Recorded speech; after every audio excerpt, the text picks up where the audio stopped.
Hello friends, Mr. AK ব্লগলৈ আপোনালোক সকলোকে স্বাগতম জনাইছো। আশা কৰো সকলোৱে যে ভালে আছে।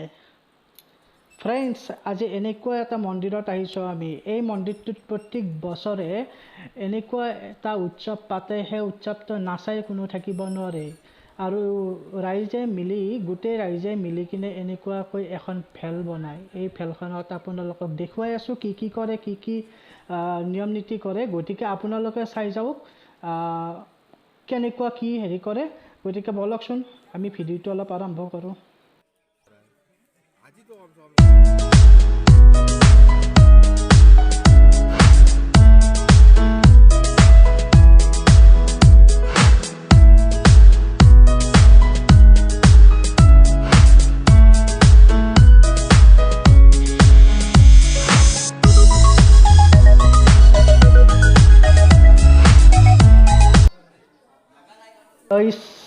চাওক, এয়া সকলোৱে ইয়াত আহি কিনে ভগৱানক স্মৰণ কৰি আছে আৰু এয়া হোম পুৰি আছে পুৰোহিতে বৰ্তমান। আৰু মন্দিৰটো চাওকচোন কি ধুনীয়া মন্দিৰ, ভিতৰৰ পিনেও বাহিৰৰ পিনেও গোটেইখিনি ইমান ধুনীয়া মন্দিৰ। এইটো মন্দিৰ হৈছে ধাৰাপুৰ ধুপুৰ তলৰ হয়। আৰু ৰাইজে এতিয়াও বৰ্তমান মন্দিৰৰ কামৰ বিষয়ে আলোচনা কৰি আছে, আজি পূজাৰ দিনাও। আৰু হয়তো ইয়াতকৈ অলপ ভাল কৰিব নেকি চাগে। আৰু তো আমাৰ ধৰ্ম বেয়া দেখোন হয়। গতিকে গাইজ, এতিয়া আমি বৰ্তমান একবাৰ বাহিৰত দেখি যাওঁ ৰাইজে আৰু কি কৰি আছে গোটেইখিনি চাওঁ আহকচোন বাৰু।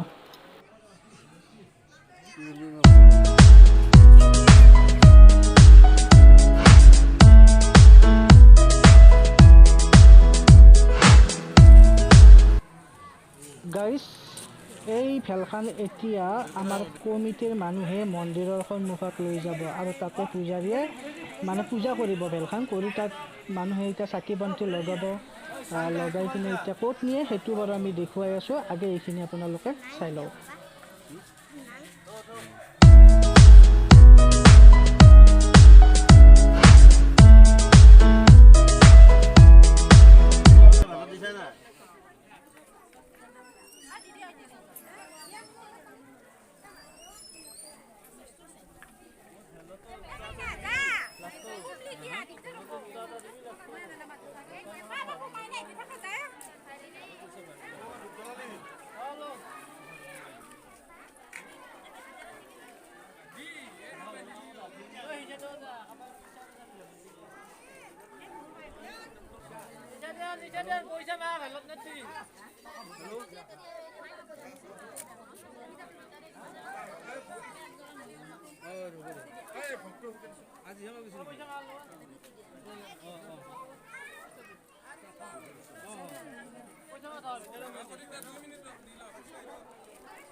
গাইজ, এতিয়া আপোনালোকক মই দেখুৱাই আছোঁ যে ভেলখনৰ ভিতৰত কেনেকৈ মানুহে চাকি বন্তি লগাই দিয়ে। আপোনালোকে চাই লওক এবাৰ, চাবচোন অলপ।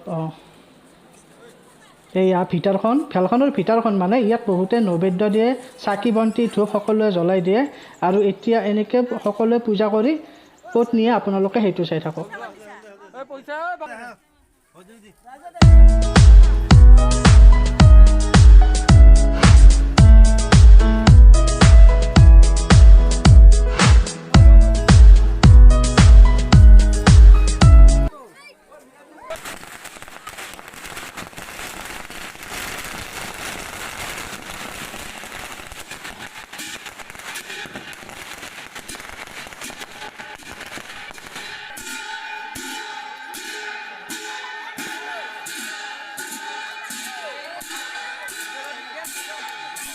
গাইজ, এতিয়া চাওক ভেলখন কেনেকৈ চাৰিজন মানুহে ল'ব লৈ এতিয়া ক'লৈকে নিয়ে আপোনালোকে চাই থাকক।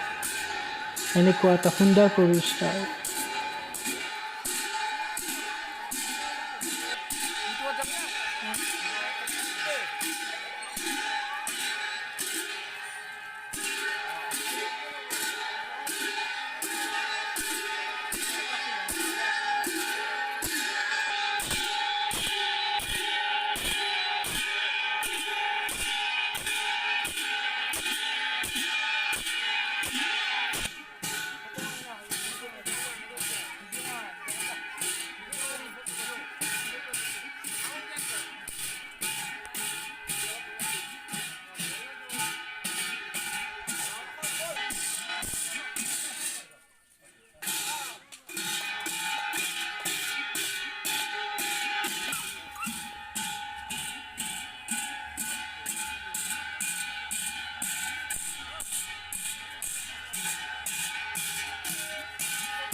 এই ফেলখনৰ পিছে পিছে গোটেই ৰাইজ আহিছে আৰু আপোনাৰ আহি আছে এতিয়া বৰ্তমান ব্ৰহ্মপুত্ৰৰ পাৰত, মানে ব্ৰহ্মপুত্ৰৰ পাৰেদি যাব, যাই নদীত এইখন কেনেকৈ ফাহুৱাই দিয়ে সেইটো আপোনালোকে চাওক।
দেখিলেনে গাইজ কেনেকৈ ফেলখন ফহুৱাই দিলে, আৰু এতিয়া ঠিক মাজত দেখি দুইজন মানে লৈ গৈ ঠেলি দিছে আৰু সেই মাজত এৰি দিব, মাজত ধুনীয়াকৈ আৰু গৈ থাকিব। আপোনালোকে চাই থাককচোন, এয়া দুইজন মানুহে সাঁতুৰিছে, মানুহ মানে ল'ৰা হয় আৰু ইয়াৰে আমাৰ দা চাপা আছে আৰু এটা বগা নেকি, বগা আছে। আপোনালোকে হয়তো নামকেইটা নাজানিব, লোকেল মানুহে জানিব, আমিও চিনি পোৱাৰ কাৰণে সেনেকৈ কৈছোঁ। গতিকে এইখন এৰি দি গাইজ এতিয়া আমি প্ৰসাদ, ভোগ, পায়স এই তিনিওটা বস্তু খাব ৰেডি হৈছোঁ।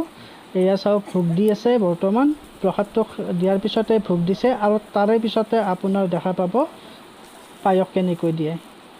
আচলতে খিচিৰিও খুৱায়, কিন্তু এইবাৰ কৰা নাই।